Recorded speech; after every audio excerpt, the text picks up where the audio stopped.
बिहार के मुख्यमंत्री पद छोड़कर नीतीश कुमार ने केंद्र की राजनीति में शामिल हो गए हैं। अटकलें तेज हैं कि उन्हें केंद्रीय मंत्री बनाया जाएगा। डिप्टी सीएम विजय कुमार चौधरी ने इस सवाल पर गजब का जवाब दिया। उप मुख्यमंत्री से पटना में पत्रकार की टीम सवाल पूछ रही थी। बहुत छोटा सा उत्तर देकर मंत्री आगे की ओर निकल गए। जब वे दिल्ली जा रहे थे तभी चर्चा थी कि केंद्र की सरकार में उन्हें कोई अहम जिम्मा दिया जा सकता है। हालांकि इस पर अभी तक कोई आधिकारिक बयान नहीं आया है। मंगलवार को विजय कुमार चौधरी पटना में पत्रकारों से बात कर रहे थे। इसी दौरान उनसे पूछा गया, नीतीश कुमार के केंद्र में मंत्री बनाए जाने की चर्चा तेज है। जवाब में विजय चौधरी ने कहा कि चर्चा तेज है या मध्यम है या धीमा है, यह तो आप लोग ही जानते हैं। मुझे तो इसके बारे में कोई जानकारी नहीं है, कहाँ क्या हो रहा है। ऐसी चर्चा आप लोगों से ही सुनते हैं। उप मुख्यमंत्री ने कहा, नीतीश कुमार के नेतृत्व में बीते 20 वर्षों के शासनकाल में बिहार ने विकास के नए आयाम स्थापित किए हैं और वर्ष 2025-30 के लिए उन्हें नेतृत्व में एनडीए को ऐतिहासिक जनादेश मिला है। सम्राट चौधरी ने कई बार सार्वजनिक मंचों से यह दोहराया कि एनडीए सरकार नीतीश कुमार के सुशासन और न्याय के साथ विकास के रास्ते पर आगे बढ़ रही है और बिहार की जनता भी इस बात को गहराई से महसूस कर रही है। इसी सिद्धांत पर सरकार आगे काम करती रहेगी।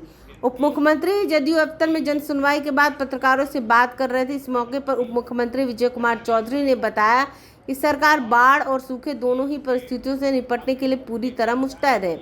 संभावित खतरों को देखते हुए संवेदनशील तटबंधों को पूरी तरह सुरक्षित रख लिया गया है। साथ ही प्रभावित क्षेत्रों के लिए पर्याप्त मात्रा में आवश्यक राहत सामग्रियों की उपलब्धता भी सुनिश्चित की गई है।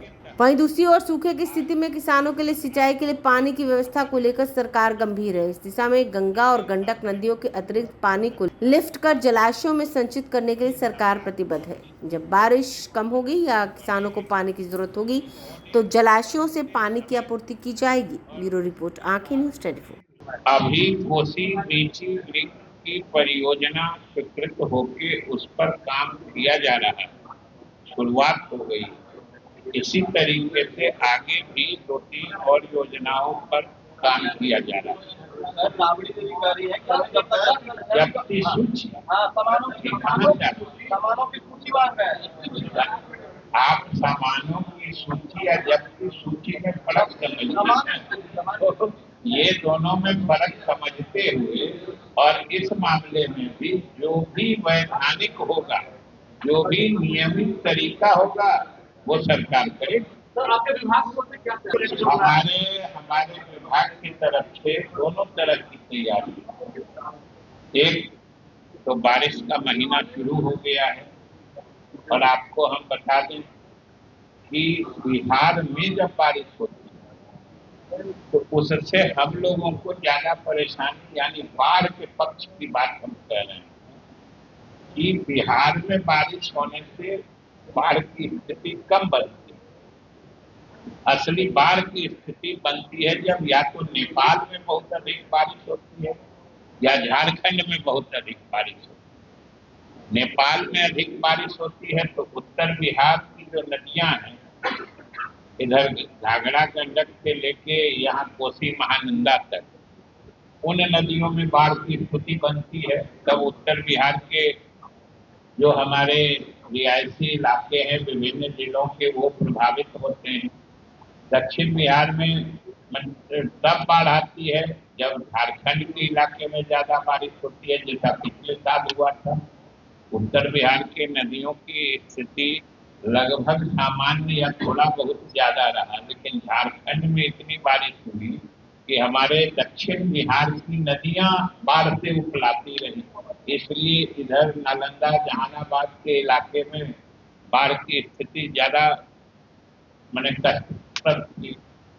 इस बार अभी तक सब कुछ नियंत्रण में है और हम लोग दोनों स्थितियों से निपटने के एक तो जो बाढ़ के पूर्व की तैयारी होती है, जहां विभाग के आकलन में तटबंधों पर और सुरक्षा या टूटने का खतरा हो सकता है, हम लोग वहां उनको मजबूत करके, पुख्ता करके, और अगर कुछ इमरजेंसी में सामान की जरूरत पड़ी तो वो भी इकट्ठा करके रखते हैं।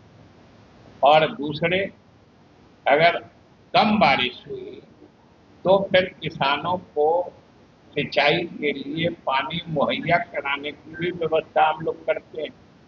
अपने जलाशयों में पानी का इंतजाम करते हैं और आप जानते हैं कि जलाशय भी हमारे अंत में निर्भर करते हैं बारिश के पानी पर ही। लेकिन हम लोगों ने एक नई योजना प्रारंभ की है कि बाढ़ के समय में गंगा गंडक से पानी निकाल के जो हमारे अलग अलग जलाशय हैं, जिनमें आज के मौसम में या अगले 2-3 महीनों के साल में सिंचाई के लिए पानी कम उपलब्ध रहता है, ऐसी स्थिति से निपटने के लिए बाढ़ के समय में नदियों के पानी को स्थानांतरित करके हम लोग इन जलाशयों में फिर से सुरक्षित जमा करेंगे, स्टोर करेंगे, जिससे कि अगर अल्प वृष्टि की संभावना हो या अल्प वृष्टि का समय हो तो वैसी हालत में हम लोग अपने जलाशयों से किसानों को सिंचाई के लिए पानी दे सकें, ऐसी व्यवस्था भी हम लोग कर रहे हैं। अभी तक की जो स्थिति है एल नीनो का असर तो जो मौसम वैज्ञानिक हैं वो कह ही रहे हैं, लेकिन अब दोनों तरह की स्थिति बनती है कि उनकी भविष्यवाणियां भी समय समय पर बदलती हैं। जब शुरुआत हुआ था तो सुपर एल नीनो की का सिंड्रोम बताया जा रहा है या संकेत बताए जा रहे हैं। इधर कुछ जगह बारिश हुई तो फिर वो लोग एल नीनो, लेकिन एल नीनो का कुछ न कुछ प्रभाव तो है। बारिश जैसी चाहिए, जैसी उम्मीद है या जैसा प्रिडिक्शन था, उस हिसाब से बारिश नहीं हो रही है। वैसे स्थिति से निपटने के लिए भी सरकार और मुख्यमंत्री ने निर्देश दिया है, इसलिए सारी तैयारियां की जा रही हैं।